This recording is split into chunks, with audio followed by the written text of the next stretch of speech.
All right, this one says pre-race 48,830.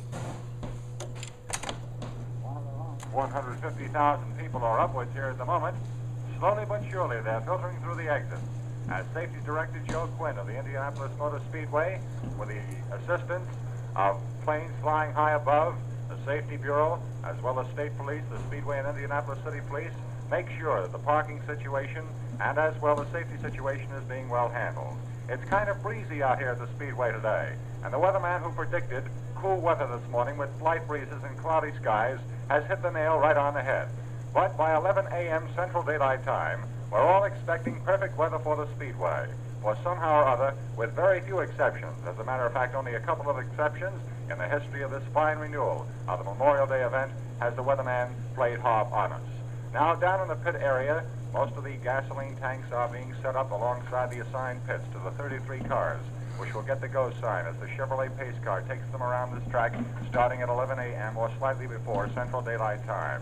Out on the track, Chief Steward Jack Meehan, in one of his cars, is seeing that everything is in readiness. The crowd slowly gathers toward the garage area, which is down below us toward the south as we look out from our vantage point here on the pagoda. We'd like to describe briefly, before we switch you to several points on the track and tell you just who is going to cover what today, that the Perfect Circle Corporation, makers of Perfect Circle piston rings, will bring you a description of Sportland's biggest spectacle. Yes, the great 500-mile race here at the Indianapolis Motor Speedway.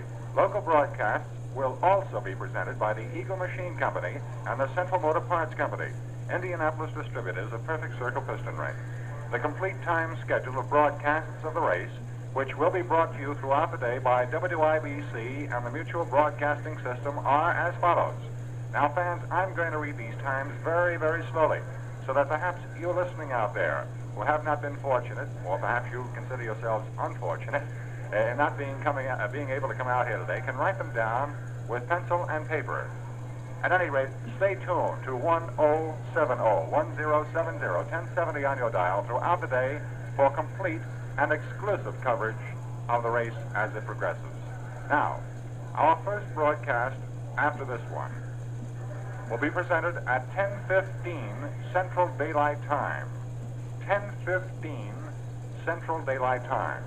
We'll stay on the air locally for 1/2 hour until 10:45, at which time we shall join the facilities of the Mutual Broadcasting System for the Perfect Circle Piston Ring Company of Hagerstown, Indiana, and they will feed you 15 minutes of description before the race actually starts, which means we'll be on the air for 1 full hour, 10:15 to 10:45, 10:45 until 11 o'clock, 11 o'clock until 11:15, 11:15 until 11:30, 11:15 until 11:30, which is a special WIBC feed to you in the Marion County area and wherever our signal beats out today, and we're sincerely hoping that the winds in the atmosphere carry this just as far as possible. And then we'll be on the air again at 11:45 until 12 noon. 11:45 until 12 noon.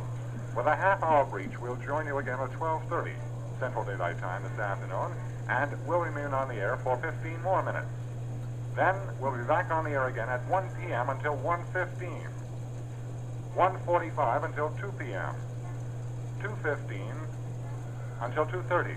And then at 3:15 or thereabouts.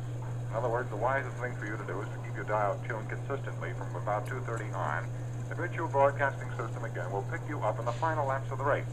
And then we'll describe to you the winning cars, take you down there to Victory Lane in the bullpen, talk with the winner, whoever he shall be.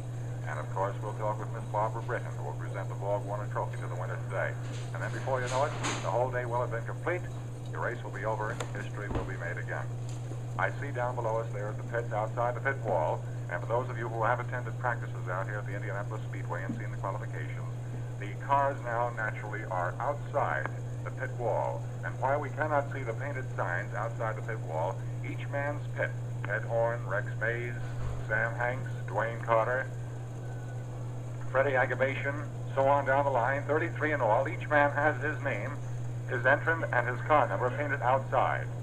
The car that has just been wheeled alongside the Bennett Brothers Special pit area, George Connor's number 9, has been placed right in front of the place that Ted Horn's #1 Maserati will be placed. That, of course, is the car that has raced nowhere else but here at Indianapolis.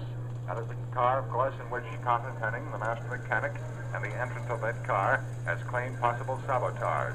Of course, the trouble has been fixed. The Maserati is all set to go, and if any car will race consistently, everybody is sincerely hoping today that that one will. For Ted Horn, who has never finished worse than fourth out here, and since 1936 has consistently finished in the money, second place once, third time, all the other times, and fourth times once, third time in 1946, third place in 1947. Ted drove a remarkable race last year, but only because a reserve tank blew on him.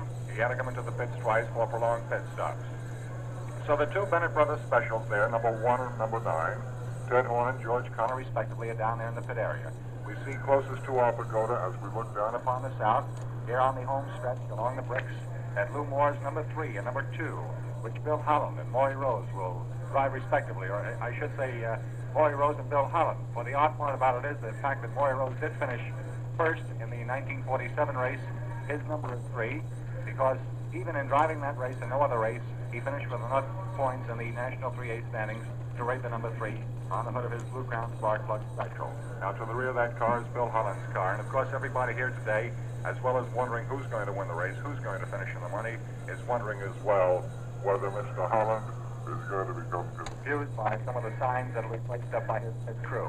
As I understand it, Bill is going to have his own man put up that blackboard telling him the miles per hour he's registering on that fine car, which is a front drive car, has a beautiful Meyer Drake power plant, 4-cylinder Offenhauser, beautiful wheel suspension, torsion on it.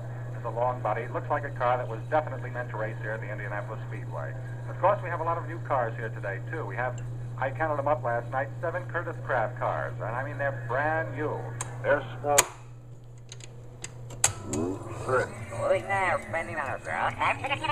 There's quite a bit left on there, but that's enough to give you a sample.